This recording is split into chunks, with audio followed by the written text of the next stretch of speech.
Bien chers amis de Café Évangile, quand Jésus apprit l'arrestation de Jean le Baptiste, il se retira en Galilée. Il quitta Nazareth et vint habiter à Capharnaüm, ville située au bord de la mer de Galilée, dans les territoires de Zabulon et de Nephtali. Comme il marchait le long de la mer de Galilée, il vit deux frères, Simon appelé Pierre et son frère André, qui jetaient leurs filets dans la mer, car c'étaient des pêcheurs. Jésus leur dit: « Venez à ma suite et je vous ferai pêcheurs d'hommes. » Aussitôt laissant leurs filets, ils le suivirent. Chers amis, nous sommes au 3e dimanche du temps ordinaire. La liturgie de la parole de ce jour, spécialement l'Évangile, nous parle des débuts du ministère public du Christ. Le Seigneur commence son ministère public, le pourquoi il est venu. Et comme l'Évangile le mentionne tout au début, Jésus a commencé son ministère public après l'arrestation de Jean le Baptiste. Et cette donnée elle est très importante. Pourquoi Jean a été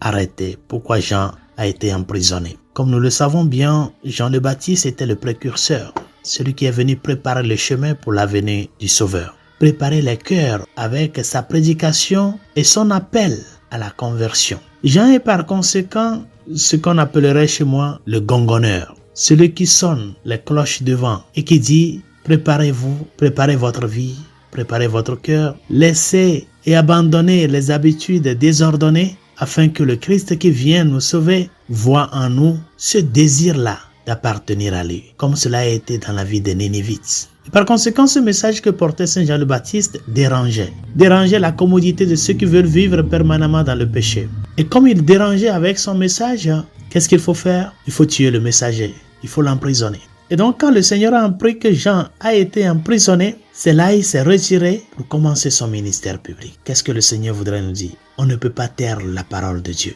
On ne peut pas taire la vérité, chers amis. Si nous fermons la bouche à un, il y a d'autres qui vont continuer. Parce que c'est un message qui est appelé à toucher le cœur, à transformer la vie. On ne peut pas la taire. C'est un message qui en elle-même crie, clame et interpelle à la justice, à la vérité, à la conversion.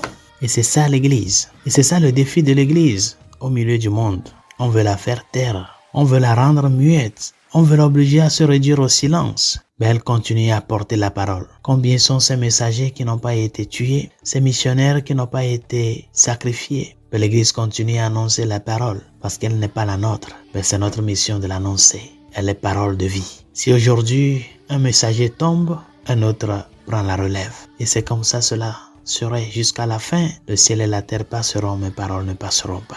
Et c'est ça nous sommes appelés à être, Église. Église dans le sens que nous avons reçu un appel. Quelqu'un nous a appelés, et c'est le Christ. Il nous a appelés comme Pierre, comme André, comme Jacques, comme Jean. Et le baptême est ce moment où cet appel a été ratifié. Qu'est-ce que cela voudrait dire? Notre vie est une vie qui est appelée à répondre aux indications de celui qui nous a appelés. C'est pour cela être chrétien, chers amis, c'est avant tout apprendre à rebourser chemin, à faire chemin avec celui qui nous appelle, c'est-à-dire à se convertir. L'appel à la conversion est intrinsèque à la vocation chrétienne. Et c'est une question de tous les jours. Parce que tous les jours, nous faisons l'expérience de notre faiblesse. Et tous les jours, au soir de la journée, nous sommes appelés à reconnaître humblement nos chutes et à faire un pas de plus dans cette vie de conversion. Le chrétien est un témoin. Et notre témoignage n'est pas appelé à être entre les quatre murs de notre maison. C'est un témoignage qui est appelé à aller au-delà des frontières, à aller loin et vers ceux et celles qui sont enfermés et fermés à la parole, afin que notre témoignage puisse bouger, ne serait-ce que cela. Quelqu'un qui peut-être attend un coup de pouce pour avancer, pour lever la tête et croiser les regards avec le crucifié, ce crucifié qui par amour nous montre qu'il n'y a rien de plus grand dans la vie que d'apprendre à donner sa vie pour ceux qu'on aime. Que lui-même soit notre soutien et notre guide. Bonne journée. Dieu vous bénisse.